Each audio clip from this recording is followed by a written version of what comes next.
Everybody, Aaron here with Hester's Hollow. Thank you for purchasing our Scissor Tail Knife Kit. Everything that you need is in this box, and you can do it right in your own living room. So let's go. So we're here in our living room. The first thing that we're going to go over is that each kit comes with a how-to card, has all the instructions on the back, and also a inventory list right here and care instructions in this corner. Right now we're just going to go over the inventory. First thing, we have our Osage orange scales, already 80% done with the pinholes drilled into them. We have our hardener and our resin. We have both of our clamps. You should have a small and a large. Of course, the blade, sheath, file, and file handle. And then you should have 3 pieces of paper, each one its own grit, starting at your 60, 100, and 220. Then of course we have our Mosaic pin with our lanyard hole, or brass lanyard hole, our Hester's Hollow humectant, and then we have our handy dandy popsicle stick. All right, now that we see everything's here, let's get to it. Alright, so the very first thing that we're going to do is that we're going to open up this blade. Now you do want to keep this paper because this is what we're going to be mixing the epoxy on. And be very careful when opening this up, the blade is sharpened. Now one of the things that will make your build a little bit easier is just some tape, something that you can tape the edge and make sure that if it does come back around, it's not gonna get you.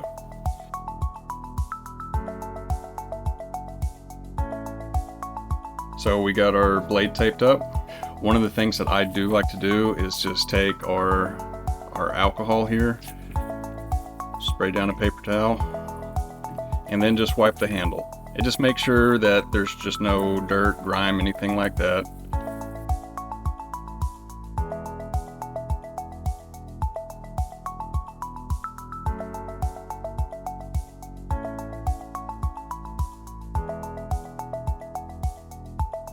We're going to go ahead and get our pins ready.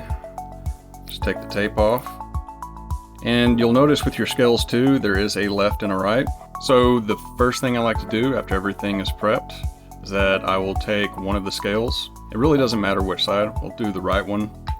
We're going to put the R face down. That will be, the side with the letter is going to be the side that touches the tang of the knife.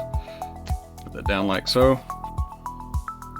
Remember, the lanyard hole goes in the rear and the Mosaic pin goes in the front. And if you notice, there is some beveling on the Mosaic pin that it's there to help it guide it through the hole. So make sure that goes into the scale. Then we'll just take our file handle here and we'll use it as the hammer. And all we're looking to do is about 1/8 of an inch. Alright, once you got them hammered in, you want to make sure you have some sticking out on the inside of your scale. This will help whenever we go to epoxy the scales to the blade. It will line up automatically, and that's what we're looking for. So, we've got our popsicle stick. We have our resin, we have our hardener. Let's go ahead and start mixing it together. Now one thing that you can do, because this resin can be a little watery once it gets warm, is that you can just put it in your fridge 10-15 minutes before you're ready, and it will help thicken it up. And there's more than enough epoxy to do your knife, but just go ahead and take everything out that you can. Once you got them both emptied out, now start mixing. You're going to want to do this for anywhere between 30-45 seconds. It doesn't have to be too long, but you do want to make sure that it's mixed very well. If you don't mix it well, you'll end up with soft spots or spots that don't even harden up. Alright, so I'm going to start with the side of the scales that doesn't have the pins in. The reason why I do that is so after I'm done putting the epoxy on this one, I can lay it flat and it doesn't make too much of a mess. Now this is a part where you can and probably will get a little sticky. That's just fine. A little alcohol will clean it right up.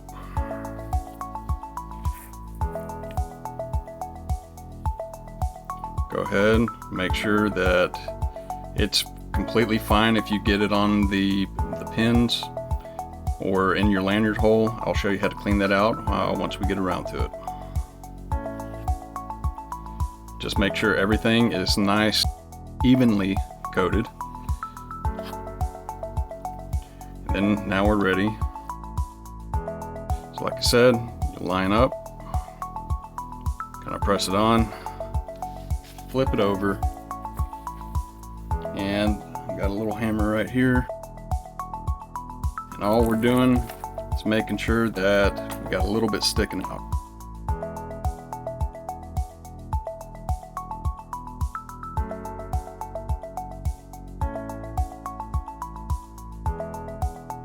Then all you need is just a little bit sticking out on the opposite side, and you're good to go. Now you're ready to clamp it on. So I like to use the little clamp on the rear and the big clamp on the front. The reason being is whenever you go to set this down, it will allow that epoxy to kind of drift down the blade and or drift down the tang and not on the blade.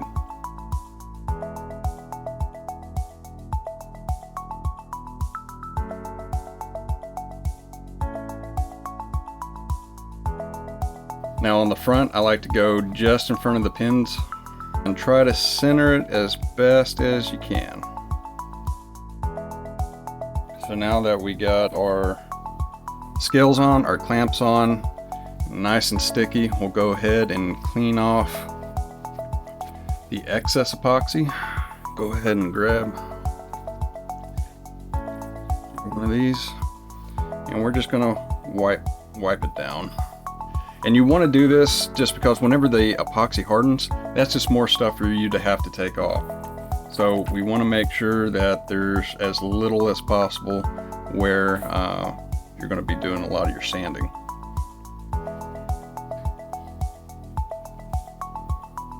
But either way, it'll come off. All right, so we got it cleaned up. Now we wait. We'll be back tomorrow and we'll finish it up.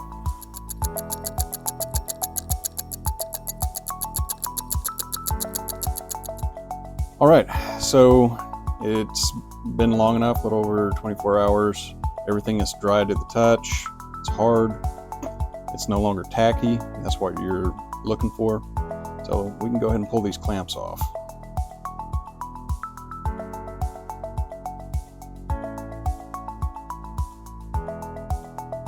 All right, so we got about 5 steps left. The first thing I'm going to do is that I'm going to clamp it down. We're going to use this big clamp, clamp it to the table, and then we're going to take down these pins.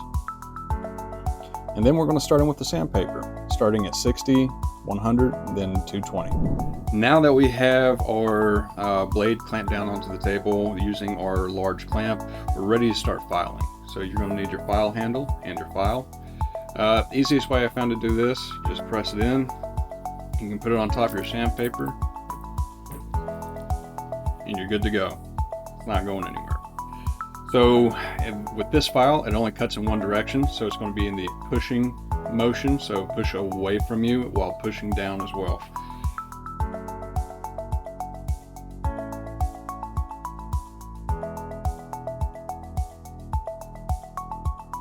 So what we're looking for right now is just making sure that the pin and the lanyard hole are flush with the scales.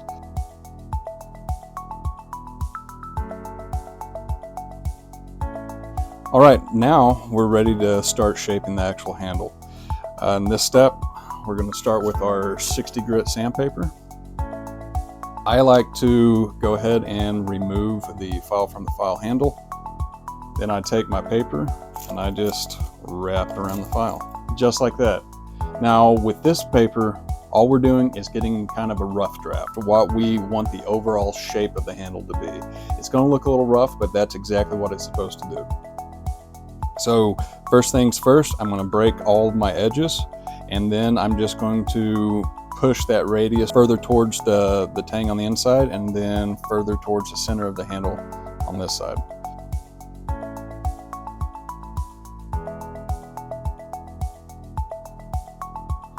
All right, so we're done with the 60 grit, and I still have the other side.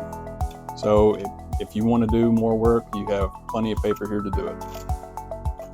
Now we are moving up to the 100 grit, and just like with the 60,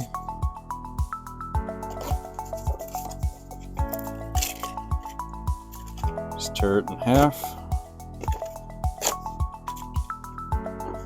Gonna wrap it up.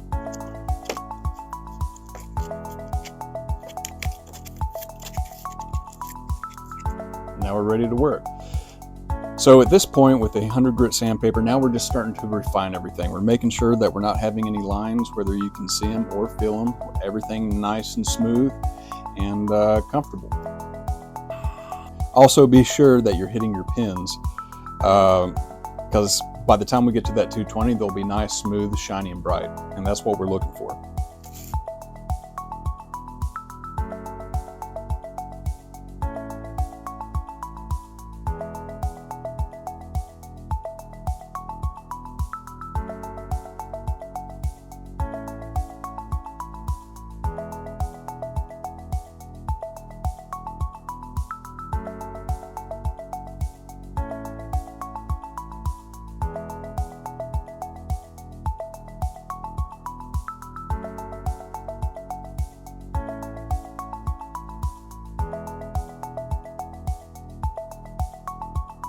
With the 100 grit, like I said, this is just a refining point.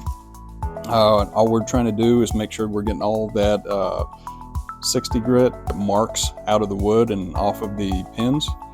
And once you get those marks out, everything feels smooth. You don't have any lines. It feels good in your hand. We're ready to move to the 220. All right, so now we're at the 220 stage.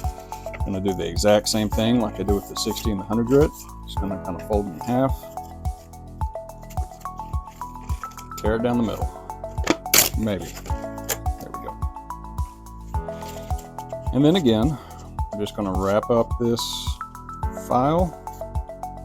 Everything that you did before, we're going to do it again, just this time with the 220.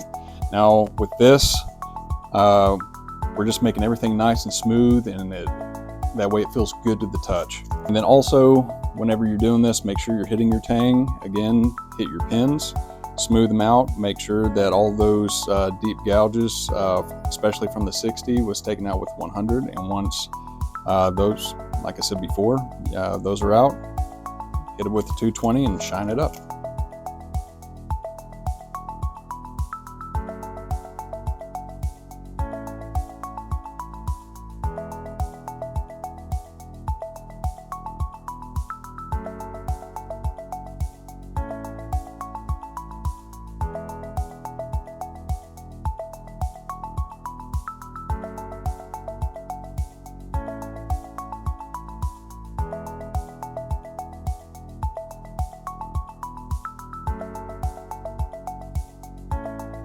Okay, so we have everything looking pretty good so far, pretty smooth. All right, so now it's the part where I like to do, I'll go ahead and take my clean sheet of the 220. I'll just fold it, and this is one reason why you do need to tape your blade. If you hold it by your blade, you can sit there.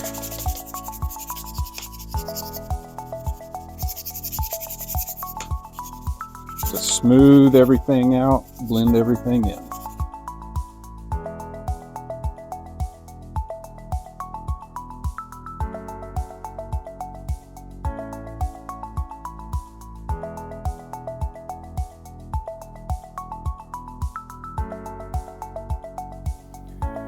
All right, so we got all of our sanding done. 220 is finished.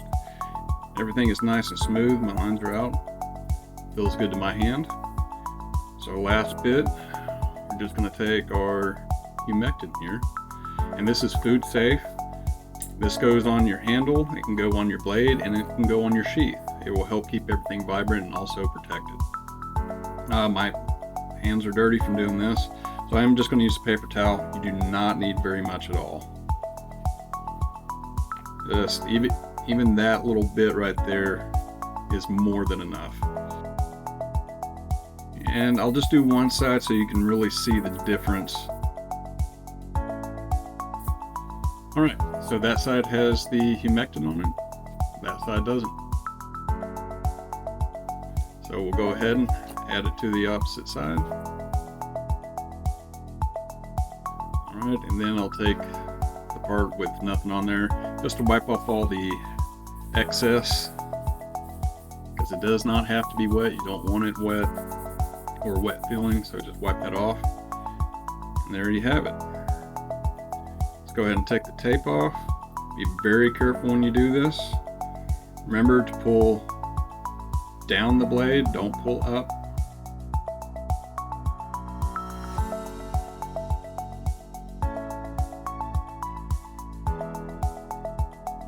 There we have our Hester's Hollow Scissor Tail Knife. Osage orange scales, Mosaic pin, and lanyard hole. This is hopefully a fun project that you can really enjoy at home, and you don't have to do it the way that I did it. If you have your own tools and jigs or whatever it may be, by all means use it. This is supposed to be something fun to do and experiment with it, and who knows, maybe you'll want to start making them yourself. But yeah, this is just something that hopefully you can cherish and you can pass down whenever the time comes. And yeah, but y'all have a good rest of your day, and let me know what you think.